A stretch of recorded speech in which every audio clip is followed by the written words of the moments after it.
America की bullet proof jacket से भी बेहतर है ये जैकेट। तस्वीरों में दिख रही ये bullet proof jacket made in India है। आधुनिक तकनीक से तैयार ये जैकेट दुनिया की सबसे मजबूत बुलेट प्रूफ जैकेट बन गई है, क्योंकि इसने अमेरिका को भी कई मायनों में पीछे छोड़ दिया है, जिसे दिल्ली IIT के प्रोफेसर नरेश भटनागर ने 15 सालों की कड़ी मेहनत के बाद हल्की होने के बावजूद भी इस आधुनिक बुलेट प्रूफ जैकेट में जवानों की सुरक्षा के पुख्ता इंतजाम किए गए हैं।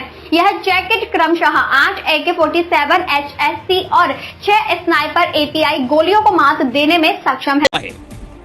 IIT दिल्ली ने दुनिया की सबसे हल्की बुलेट प्रूफ जैकेट बनाई है। इस जैकेट का नाम ABHED यानी advanced ballistics for high energy defeat. अच्छा सर, अगर हम पाकिस्तान के एजुकेशन निज़ाम की बात करें तो क्या आपको लगता है कि पाकिस्तान के एजुकेशन के निज़ाम से आप सेटिस्फाइड हैं? जो हमने अपने बचपन में पढ़ा वो एजुकेशन ज़्यादा बेहतर थी, या अब जो हमारे बच्चों को पढ़ाया जा रहा है, जो हमारी आने वाली नई जनरेशन, नई पीढ़ी जो एजुकेशन हासिल कर रही है, वो ज़्यादा बेहतर है? बेसिकली सबसे पहले तो अगर हम कंपैरिजन करें तो दो सेक्टर इसमें आ जाते हैं। और मुझे तो लगता है कि इंडिया में तो हर दूसरा बंदा इंजीनियर है यार। इसमें तो मुझे नहीं मालूम कि है, लेकिन देखते हैं ना, तो मुझे तो यही लग रहा होता है। लेकिन अगर हम ये बात करें तो ये वो नाम है जो बहुत ज्यादा प्रोमिनेंट हो चुके होते हैं, जो कि हर बंदे को पता होता है। लेकिन ऑन द अदर साइड कुछ ऐसे नाम भी होते हैं जिन जो कि होते फेमस हैं, लेकिन यानी कि काम उनके बहुत फेमस होते हैं, लेकिन नाम उनके गुमनाम। तो दोस्तों, जैसा कि हाइलाइट्स आपने देख ही ली हैं, आगे चलकर मुकम्मल वीडियो देखते हैं। सो वीडियो को शुरू करने से पहले आपसे रिक्वेस्ट है कि आपने वीडियो को आखिर तक लाजमी देखना है, और अगर वीडियो अच्छी लगे तो वीडियो को लाइक और चैनल को लाजमी सब्सक्राइब कीजिएगा। इंस्टीट्यूट ऑफ टेक्नोलॉजी जो है वो अब दुनिया को एजुकेट करने निकल पड़ा है। क्या कहेंगे, अब UAE, अफ्रीका और कई ममालिक में इसके कैंपसेस खुलने जा रहे हैं? मिस खुलेंगे जब, जाहिर सी बात है, वो आपका इंडिया IT हब है। वो सबसे ज़्यादा IT टेक्नोलॉजी आपके गूगल, आपका पेपाल, आपका YouTube, इन सब के सेक्टर ऑफिसेज, इन सब के हेड्स वो सारे इंडिया में बैठे हुए हैं। लेकिन अगर हम पाकिस्तान में देखते हैं, ना हमारी पास इतनी सपोर्ट है, ना हम लोग तो अब फ्रीलांसर्स को नहीं जाने दे रहे ऊपर, तो हम कैसे कम्युनिटी, फ़ायदा ही नहीं है। हम लोग डॉलर आएगा तो कहाँ जाएगा? सही सर, आपको पता है IIT के कंपैरिजन में हमने ITU ओपन किया था। आज वहाँ पे बकरा मंडी बन गई है, ईद पर वहाँ पे बकरे मिलते हैं। मिस बकरे ही मिलेंगे, और वहाँ पे क्या, IUT में पढ़ाने वाले बंदे भी तो चाहिए ना। हमने बाहर से जो बंदे आते हैं वो ऑफ कोर्स एक बंदा का बाहर करियर बन गया, यहाँ पे क्यों हम लोग पैसे नहीं दे सकते इतने, और अगर नहीं सपोर्ट कर सकते तो एटलीस्ट चलें। इट्स नॉट अ डिस्पेयर, इतना भी बुरा हालात नहीं है, लेकिन चलें, फिर भी बहुत कुछ बेहतर हो सकता है। लेकिन उसके लिए बहुत ज़्यादा एक स्ट्रक्चर्ड फॉर्मेशन की ज़रूरत होती है। वो जिस तरह इंडिया का IIT अब दुनिया को एजुकेट करने निकल पड़ा है, इस तरह बहुत सारी बड़े इंस्टीट्यूट हैं जो अपने कैंपसेस इंडिया में खोल रहे हैं। क्या कहेंगे आपके ये जो एजुकेशन का तबादला है कि डिफरेंट बड़ी यूनिवर्सिटीज़ इंडिया में अपने कैंपसेस खोलेंगे, इंडिया के IIT जैसे कैंपसेस जो है दूसरे मुल्कों में जाके खोलेंगे, तो इंडिया का एजुकेशन लेवल मज़ीद कितना ग्रो करेगा?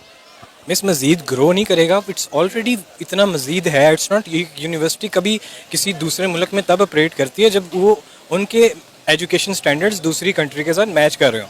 वो पहली वर्ल्ड के साथ मैच कर रहे हैं, वो पहली कंपटीशन दे रहे हैं इंडियंस।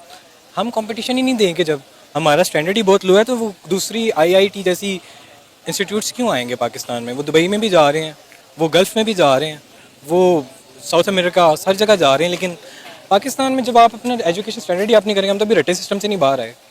आपके मैथमेटिक्स के क्वेश्चन सेम टू सेम होते हैं जैसे, लेकिन हम लोग ले ही नहीं रहे। इसलिए जब बच्चे हमारे पाकिस्तान में भी प्रोफेशनल फील्ड में आते हैं तो उनके लिए बहुत मुश्किल होता है इस प्रोफेशनल फील्ड को चलाना, क्योंकि उन्हें आदत होती है रट्टे की। जो किताब में लिखी बात, उससे बाहर सवाल आना ही नहीं है। हम अपने बच्चे की एजुकेशन, हम अपने बच्चे की जो एक इंटेलेक्चुअल स्किल होता है उसको टेस्ट ही नहीं कर रहे। और सर सिलेबस भी इतना सदियों पुराना जो कि बदला ही नहीं है, जो हमारे माँ बाप ने भी पढ़ा, बच्चों ने भी पढ़ा, बुक पढ़ रहा था, उसमें अभी तक वो कीबोर्ड पढ़ा रहे हैं।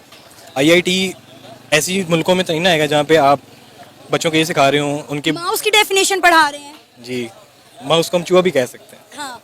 अच्छा सर, अब जब कहते हैं कि किसी भी मुल्क की तरक्की का दारोमदार उसके एजुकेशन के निज़ाम पर होता है, पाकिस्तान के एजुकेशन के निज़ाम से मुझे नहीं लगता पाकिस्तानी जो है वो सेटिस्फाइड है, क्योंकि हमने पाकिस्तान में एजुकेशन को बिज़नेस बना लिया हुआ है कि बस पैसा घेरो, पढ़ाई जो है वो बच्चों को आप अच्छी एजुकेशन दें ना दें वो एक अलग बात है। आपको लगता है कि इसीलिए हमारे बहुत सारे स्टूडेंट जो हैं या बहुत सारे पेरेंट्स जो हैं अपने बच्चों को पाकिस्तान में पढ़ाने के बजाय कहते हैं भाई AO लेवल्स करने के लिए आप लोग बाहर चले जाएं क्योंकि पाकिस्तान में एजुकेशन का निज़ाम बहुत बुरा है? मिस एजुकेशन को तो मैं कुछ नहीं कहूँगा, क्योंकि AOA लेवल की जहाँ तक बात कर रही हैं वो तो चलें, किताबें वही हैं, अपॉर्चुनिटीज़ बहुत कम है। अगर आप गौर करें तो बहुत ज़्यादा पढ़े लिखे बच्चों को पाकिस्तान में वो अपॉर्चुनिटी नहीं मिलती। एक बंदा जिसने PhD की है उसकी पाकिस्तान में जब वैल्यू ही नहीं होगी, और वही बंदा जब बाहर जाता है तो उसको डॉक्टरेट की डिग्री मिलती है, उसका वहाँ पे एक स्टैंडर्ड होता है, 8 घंटे काम करके वो अच्छा घर अच्छा कमा सकता है, 3 वक्त का खाना खा सकता है।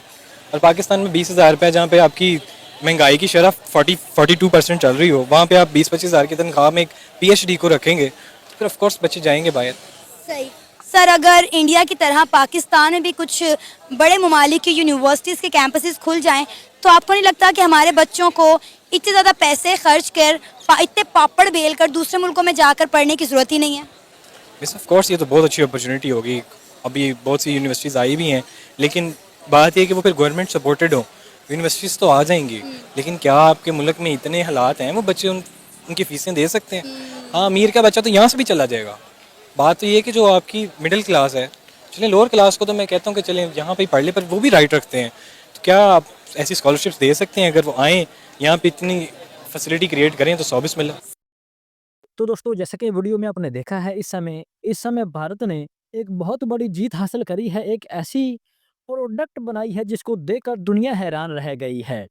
तो दोस्तों, आपको बताते चलें कि सुरक्षा करने वालों की सुरक्षा में ही जीत होती है। BSF के जो नौजवान होते हैं, जो बॉर्डर पर खड़े होते हैं, वो तो उन पर छुपकर गोली वगैरह चला दी जाती है, जिससे वो बेचारे अपनी जान से हाथ धो बैठते हैं। तो ऐसे हालात को देखते हुए IIT दिल्ली की इस बुलेट प्रूफ जैकेट ने यह साबित कर दिया है। इस जैकेट को पहनकर BSF के जो नौजवान हैं, वो दुश्मन की कई गोलियों का सामना कर सकेंगे। तो दोस्तों, इसके अलावा इस जैकेट की सबसे बड़ी बात और सबसे बड़ी खूबी ये है कि ये जैकेट इंतहाई लाइट वेट है। इस जैकेट का इंतहाई कम वजन है, और इस तरह की जैकेट जो है वो अमेरिका जैसा सुपर पावर कंट्री भी नहीं बना पाया है। जो कि IIT दिल्ली के शास्त्रों ने कर दिखाया है, वो अमेरिका भी नहीं कर पाया है। तो दोस्तों, BSF के जो नौजवान है, इस जैकेट को पहनकर दुश्मन के हर तरह के खतरात से महफूज रहेंगे। तो दोस्तों, इस हवाले से आपकी क्या राय है? कमेंट सेक्शन में अपनी राय से लाजमी आगाह कीजिएगा। तो हाजिर होते हैं एक नई वीडियो लेकर।